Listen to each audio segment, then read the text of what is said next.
سورہ سورۃ الزخرف کا آغاز ہوتا ہے جو کہ مکی سورہ ہے۔ بسم اللہ الرحمن الرحیم، مکی سورہ ہے، پھر سے حروف مقطعات سے اس کا ذکر آغاز ہوتا ہے۔ حامیم، اس کے بعد پھر سے اللہ تعالیٰ، چونکہ مکی لوگ تھے، ان کو سب سے زیادہ حجت پریشانی کس کی تھی؟ ان کو پریشانی سب سے زیادہ کتاب کی تھی، قرآن کی، کہ یہ کیا چیز لے آیا نبی، یہ محمد کیا لے آیا؟ تو اللہ تعالیٰ پھر اس کتاب کے بارے میں، یہ حروف مقطعات کے بعد اللہ تعالیٰ اپنی کتاب کے بارے میں بیان فرماتے ہیں کہ والکتاب المبین، یہ کون سی کتاب ہے؟ اللہ تعالیٰ نے پہلے قسم اٹھائی، والکتابی، قسم ہے اس واضح کتاب کی، کہ جو جب بھی آپ واو کے ساتھ جب اسم کو کے نیچے زیر پڑھیں تو اس کا مطلب ہوتا ہے کہ یہ واو کا معنی جو ہوتا ہے وہ قسم کے معنوں میں آتا ہے، ٹھیک ہے؟ ادروائز واو جو ہے وہ لفظوں کو زیر نہیں دیتا، وہ حروف جار میں سے نہیں ہے، ٹھیک ہے؟ تو والکتاب المبین، قسم ہے اس واضح کتاب کی، انا جعلناہ قرآنا عربیا لعلکم تعقلون، بے شک ہم نے اس کو عربی زبان کا قرآن بنایا ہے کہ تم سمجھ لو۔ کسی اور زبان میں اس لیے نہیں اتارا کہ تم عربی لوگ ہو، تم کہتے یہ کون سی زبان میں اللہ نے قرآن نازل کر دیا، ہم تو اس زبان کو سمجھتے ہی نہیں۔ کتنی اہم بات ہے میرے اور آپ کے لیے کہ ہم سمجھتے ہیں کہ ہم اس کا ترجمہ پڑھ لیں گے تو بس بہت ہو گیا۔ تو کیا ہمارے ایمان کو بار بار بار بار تازہ کرنے کی ضرورت نہیں ہے؟ اگر کسی کو دین کی طرف بلاتے ہیں تو کہتے ہیں ہاں جی ہم نے ایک دفعہ ترجمہ پڑھا تھا، ہمیں معلوم ہے قرآن میں کیا ہے۔ تو اللہ تعالیٰ نے ان لوگوں کو جو مکہ میں موجود تھے ان کو فرمایا کہ اس قرآن کو ہم نے عربی زبان میں اس لیے اتارا تاکہ تم سمجھ سکو، تاکہ تم عقل سے کام لو۔ اور اگر ہم عربی نہیں سیکھتے ہیں تو پھر تو ہم تو بالکل ان پڑھ اور جاہل ہیں، ہمیں تو کچھ نہیں معلوم کہ قرآن میں اللہ تعالیٰ نے کیا نازل فرمایا۔ اللہ تعالیٰ مزید ارشاد فرماتے ہیں یقیناً یہ لوح محفوظ میں ہے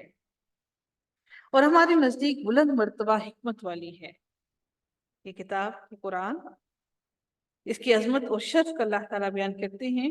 تاکہ اہل زمین بھی اس کی عظمت اور شرف کو اپنے ذہن میں رکھیں اور اس کو جان لیں کہ یہ بڑی عظمت والی کتاب ہے، یہ کوئی عام کتاب نہیں ہے۔ کیا ہم اس نصیحت کو تم سے اس بنا پر ہٹا لیں کہ تم حد سے گزر جانے والے لوگ ہو؟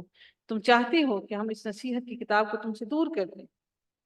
تاکہ تم اپنی ہی منمانیاں کر کے اپنی جیسے چاہتے ہو ویسے زندگی گزارو؟ اور ہم نے اگلے لوگوں میں بھی کتنے ہی نبی بھیجے، جو نبی ان کے پاس آیا انہوں نے اس کا مذاق اڑایا، بس ہم نے اس سے زیادہ زور آوروں کو تباہ کر ڈالا، اور اگلوں کی مثال گزر چکی ہے، اس سے پہلے جتنے بھی لوگ گزر چکے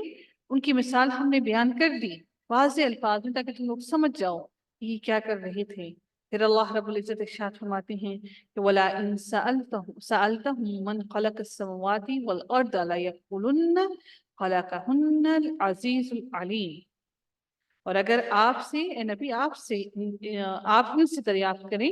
کہ آسمانوں اور زمین کو کس نے پیدا کیا، تو یقیناً ان کا جواب یہی ہوگا کہ انہیں غالب اور دانا اللہ نے ہی پیدا کیا ہے، وہ جانتے ہیں کہ ان کے بت یہ سب کچھ پیدا نہیں کر سکتے۔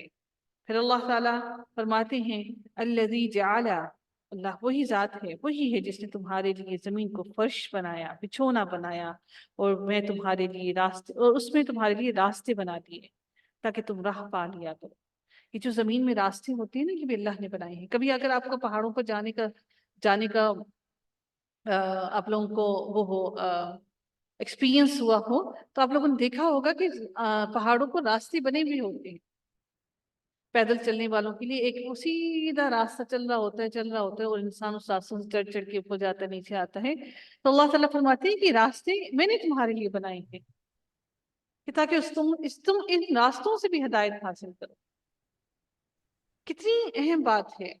کہ اللہ تعالیٰ نے ہر جگہ پر ہر چیز ہمارے لیے کھول کھول کر بیان کی کہ میں تو اس پر بھی قادر ہوں، میں تو یہ بھی تمہارے لیے کیا، میں نے تو تمہارے لیے یہ بھی کیا، تم تو راستہ بھی تلاش نہیں کر سکتے تھے، حالانکہ تمہاری آنکھیں بھی تھی، تمہیں اللہ تعالیٰ نے عقل اور شعور بھی دیا، اس کے باوجود تم کچھ بھی نہ کر سکتے تھے، لیکن پھر بھی ہم ہدایت نہیں پاتے۔ پھر اللہ تعالیٰ ارشاد فرماتے ہیں کہ اسی نے آسمان سے ایک اندازے کے مطابق پانی نازل فرمایا، بس ہم نے اس سے مردہ شہر کو زندہ کر دیا، اسی طرح تم نکالے جاؤ گے۔ جس طرح ہم نے اس مردہ شہر کو زندہ کیا، اسی طرح اللہ تعالیٰ تمہیں بھی نکالے گا زمین سے۔ پھر اللہ تعالیٰ پھر اپنے بارے میں ارشاد فرماتے ہیں کہ جس نے تمہاری چیزوں کی تمام چیزوں کی جوڑے بنائے اور تمہارے لیے کشتیاں بنائیں اور جو پائے جانور پیدا کیے جن پر تم سوار ہوتے ہو، تاکہ تم ان کی پیٹھ پر جم کر سوار ہوا کرو، پھر اپنے رب کی نعمت کو یاد کرو جب اس پر ٹھیک ٹھاک بیٹھ جاؤ اس جانور کے اوپر، اور کہو پاک ہے اللہ، پاک ہے وہ ذات پاک ہے اس کی ذات جس نے اسے ہمارے بس میں کر دیا۔ ہم جو دعا پڑھتے ہیں نا، یہ سبحان الذی سخر لنا ھذا وما كنا له مقرنین، کہ اللہ تعالیٰ اس سواری کو ہمارے تابع کرتا ہے، ہم میں طاقت نہیں ہوتی ہے کہ ہم اس سواری کو اپنے کنٹرول میں کر سکیں۔ ایون کہ آپ جہاز میں بیٹھتے ہیں، آپ پہلے تو جانوروں کی سواری ہوتی تھی نا، پھر